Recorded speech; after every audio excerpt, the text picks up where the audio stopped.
great Mathosian empire, born out of victory in the Bloodstorm, persisted for centuries upon centuries, ruled by the unbroken Mathos family line.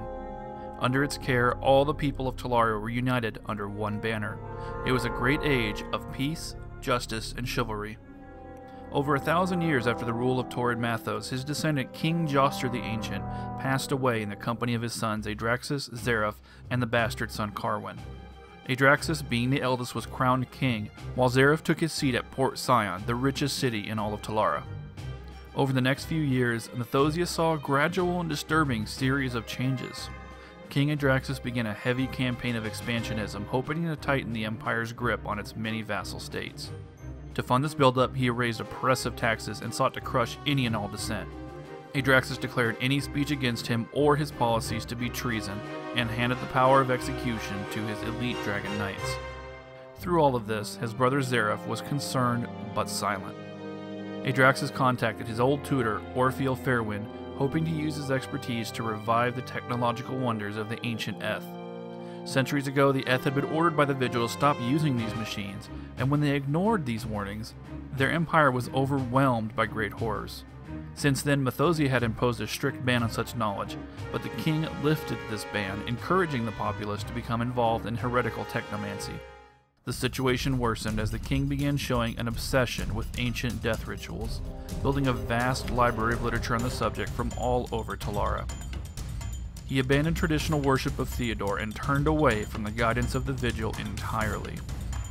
Adraxus' inner circle of advisors were so concerned that they warned of Prince Zareth that something was not right with their king. At the same time, Ashikatari of the Dragonslayer's Covenant traveled to Port Sion to tell Zareth troubling news. Rumors persisted that Adraxus was aligned with the Endless Court, the terrible death cult that worshipped Regulos, the dragon of extinction. Prince Zareth ordered all citizens of Port Sion to withhold taxes to the Empire, hoping to spark a confrontation with his brother and test his true nature. Adraxus immediately responded by marching on Port Sion. It was then that the Mathosian Civil War began in earnest. Zareth, having little military strength of his own, flees and takes most of the citizens of the city and all of its riches with him. Adraxus finds that Zareth has plundered the jewel of the Empire and declares him an outlaw. As Zareth tries to gather support for his side of the war, Adraxus significantly ramps up the war effort. He orders Orpheal to develop terrible war machines based on ancient Eth technology. To build these machines, the great granitewood forest, protected by Mathosians for thousands of years, is cut down. He further bolsters his army with Eth and Balmy mercenaries from the lowlands. The Tyrant King's true nature is finally revealed at the Battle of Shadefallen Keep. Zareth's small band of supporters seem absolutely doomed in the face of the vast Mathosian war machine, until Cyril Kalmar, a famous Mathosian hero, joined Zareth's cause. In the 11th hour, Cyril rallies and stops a horde of elite knights at the gate of the keep.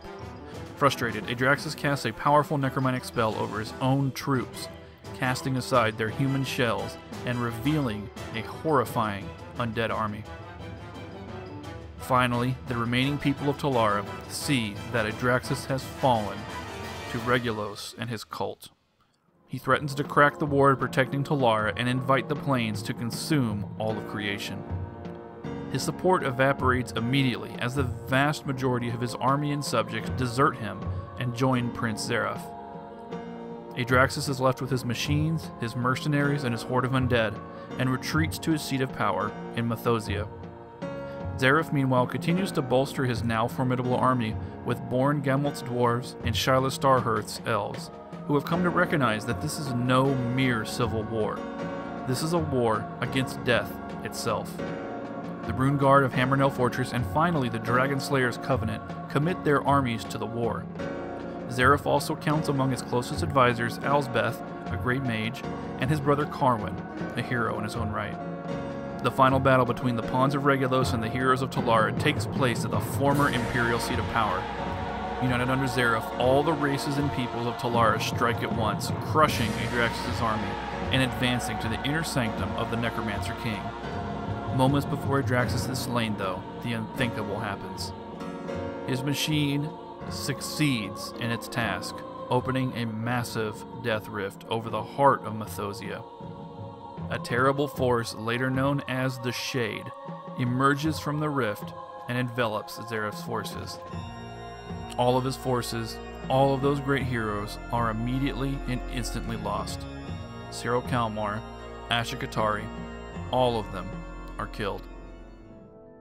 Zareth, witnessing these events from afar, retreats in horror to his makeshift fortress in Ardenburg, awaiting the inevitable. Certainly, Regulus has won, and all of Talara is doomed. It would take a miracle to save them.